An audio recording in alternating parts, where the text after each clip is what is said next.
औज़ुबिल्लाहि मिनश्शैतानिर्रजीम बिस्मिल्लाहिर्रहमानिर्रहीम।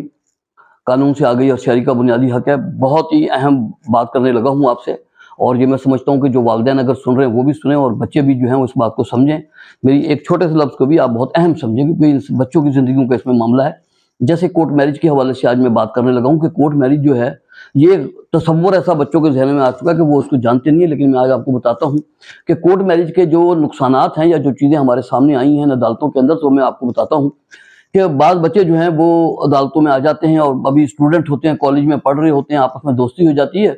तो बाज़ दफ़ा वो एक शक्ल ये है कि वो कोर्ट में आकर, तो कचहरी में आकर, तो वहाँ पर जो है वो निकाह भी कर लेते हैं और फिर उसके अंदराज वगैरह भी उसका हो जाता है और वो उसको समझते हैं कि ये कोर्ट मैरिज हो गई।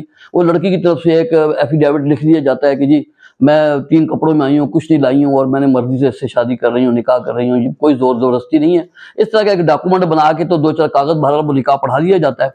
इसके बाद वो बच्चा-बच्ची जो है वो कॉलेज में अभी पढ़ रहे होते हैं, वो दोनों फिर अपने-अपने घरों को में ही रहते हैं, घरों में ही चले जाते हैं वापस। इस तरह कई साल बीत जाते हैं। बाज़ दफ़ा फिर ये होता है कि जब वो कहते हैं कि बाद में वालिदैन को मना लेंगे हम, फिर बाज़ दफ़ा ये होता है कि वो घर में लड़की के रिश्ते आना शुरू हो जाते हैं। अब उस वक़्त जो होता है ना, वो लड़की परेशान होती है कि मैं कैसे इज़हार करूँ, किस तरह बताऊँ? अब वो जब वो घर में मंगनी के लिए लोग आते हैं, तो वो डर खौफ में, परेशानी में जब माँ-बाप को बताती है कि मैंने इस तरह निकाह किया हुआ है, तो आप सोचें कि उस घर के हालात क्या होंगे। और उसके बाद फिर वो खुला का दावा दायर करते हैं या उसके खिलाफ पर्चा दर्ज करवाते हैं लड़के के कि जी लड़की को वर्गला के, बहला के, फुसला के, धोखा देकर इसने उसके साथ निकाह किया है। एक लंबी कहानी है। फिर क्या होता है उसके अंदर, एक शक्ल ये होती है, दूसरी शक्ल में ये होता है कि बाज़ दफ़ा जो है ना, वो लड़की जो है वो घर में बता नहीं पाती कि भाई मैंने निकाह किया हुआ, और वो उधर घर में रिश्ते वाले आ रहे होते हैं। तो वो जो लड़का होता है बाज़ दफ़ा वो फिर क्या करता है कि अदालत के अंदर जाके जो है ना, एक फैमिली कोर्ट के अंदर जो है दावा कॉन्जुगल राइट का जो है ना, आबादकारी का, कि जी मेरी बीवी है और घर वालों ने हब्स बिजा में रखा हुआ है।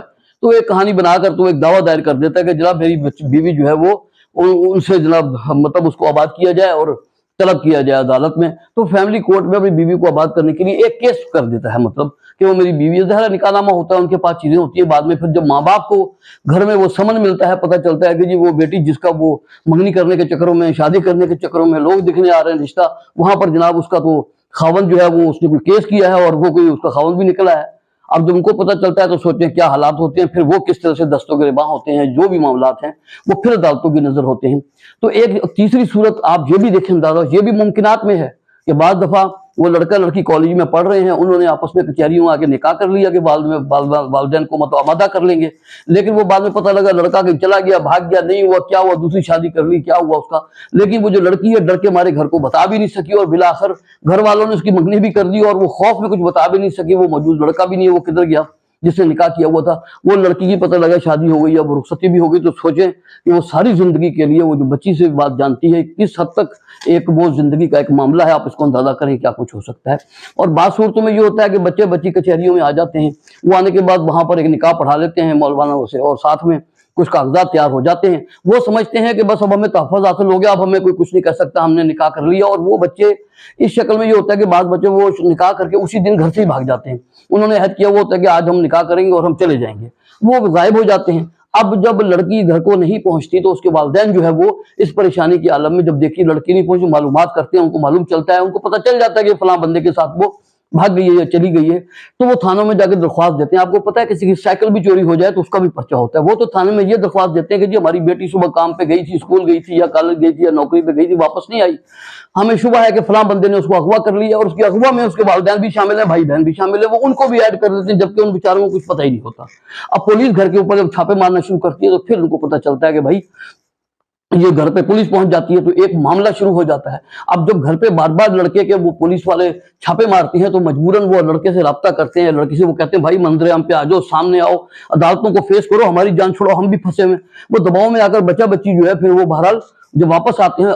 और इस केस में कि जब लड़की गिरफ्तार हो जाती है या लड़का भी, तो वो लड़की को जो है ना उस टाइम वक्ती तौर पर वो तो कहती है कि मैंने इसे निकाह किया मर्जी से, तो मैं अगवा नहीं हुई हूँ। लेकिन उस टाइम पुलिस जो है उसको मजिस्ट्रेट की इजाजत से उसको दारुल उमान में भेज देती है। वो दारुल उमान में उसको इसलिए रखा जाता है 8-10 दिन कि वो ना उस बंदे के दबाव में होती है, ना वो मियाँ बीवी के मतलब वालिदैन के पास होती है, ताकि वो जब आए 10 दिनों के बाद उसका एक बयान रिकॉर्ड होगा, उससे पूछा जाएगा, कोई जोर जबरदस्ती नहीं है। जज उससे पूछेगा बताओ भाई ये तुमने शादी तुम अगवा हुई हो या तुमसे जबरदस्ती शादी की गई है या तुमने मर्जी से की है। अब उस टाइम बाद दफा ये सूरत हाल होती है कि लड़की जब वहां पर पेश होती है तो माँ बाप किसी न किसी तक उस तक रसाई करके उसको ये पैगाम देते हैं या उस तक ये बात पहुंचती है, वो भी वही होते हैं इर्द गिर्द कि अगर तुमने हमारे खिलाफ बयान दिया, क्योंकि हमने तो तुम्हारा अगवा का पर्चा दर्ज करवाया हुआ है, अगर तुम ये कहोगी मैंने तो इससे मर्जी से शादी की है, तो इस सूरत में ये होगा कि हमारा पर्चा झूठा हो जाएगा और फिर हमें फांसी हो जाएगी, हमें सजा हो जाएगी। मतलब एक ड्रावा धक्का, वो बच्ची भी खौफजदा हो जाती है कि भाई अगर माँ बाप ने ये पर्चा कटवाया हुआ और मैंने माँ बाप के खिलाफ बयान दे दिया कि मैंने मर्जी से शादी की है, तो मेरे माँ बाप के साथ क्या हो जाएगा। मैंने एक केस में खुद देखा कि माँ ने एक छोटी सी शीशी पकड़ी है, पता नहीं उसमें पानी होगा या जहर होगा, वो बच्ची को दूर से दिखा के कह रही थी अगर तूने गलत बयान दिया, अगर तूने कहा कि मर्जी से शादी की है तो ये जहर है, इसको मैं पी लूंगी और फिर मैं मरूंगी और ये तेरे जिम्मे बोझ होगा सारे का सारा। वो लड़की भी वहां पर रो रही थी, एक अजीब सी सिचुएशन थी। बहरहाल अब जब ये सारी सूरत हाल सामने आती है और वो बच्ची भी ये कह देती है कि जनाब इसने मुझे जबरदस्ती धमकाया था, मुझसे निकाह ना किया तो मैं ये नुकसान कर दूंगा, तुम्हारे फलां को मार दूंगा, तो ऐसे कर दूंगा, ये वो डराया धमकाया, एक वो फर्जी बयान भरा दे देती है। अब देने के बाद फिर ज़ाहिर है कुछ लड़के के मसाइल शुरू हो जाते हैं, अदालतों को पता चल जाता है, बाद में बंदे भरी भी हो जाते हैं, चीजें भी हो जाती है, लेकिन एक मुश्किल ये शुरू हो जाती है कि अब वो इस तरह पे केस चल पड़ता है कि जनाब इस बंदे ने उसको अगवा किया है, लेकिन बाद में चले जो भी कानूनी सूरत होती है मामला निमट जाते हैं। तो लेकिन अगर वो ये कह दे कि भाई मैं तो मर्जी के साथ इसके साथ मैंने निकाह किया है और वो कायम रहे अब इस बात के ऊपर, तो उसमें ये होता है कि फिर आसानियां पैदा हो जाती है। वो बयान होने के बाद वो मुकदमा भी बाद में खत्म हो जाता है और लड़की के बयान की वजह से उस लड़की की भी खलासी हो जाती है, लड़के की भी और उसके घर वालों की भी और वालिदैन की भी। ये एक ऐसी सिचुएशन है, मैं तमाम वालिदैन से कहता हूँ कि अपने बच्चों को कॉलेज को जाते हैं आते हैं उनको भी नजर रखें और बच्चों को भी बता रहा हूँ कि आप ये ना समझें कि आपने जाके अदालत में कोर्ट मैरिज कर ली है तो बस आपको तहफ़्फ़ुज़ हासिल हो गया, अब कोई कानून आपको कुछ नहीं कह सकता। वो पर्चा कट जाएगा, फिर उसका फैसला अदालतें करेंगी। लिहाजा मैं आपको बता रहा हूँ कि इस छोटी सी बात को आप बहुत समझें और अपने वालिदैन को भी बचाएं। बच्चों से मैं कहता हूँ और वालिदा से भी कहता हूं पे नजर रखें और अगर आपको बात पता चलती है तो भाई उनके मामले पहले ही हल करें, ना कि वो इस नौयत तक आ जाएं। लिहाजा ये छोटी सी बात मैंने बताई है, इसको अहम समझें। अस्सलाम वालेकुम।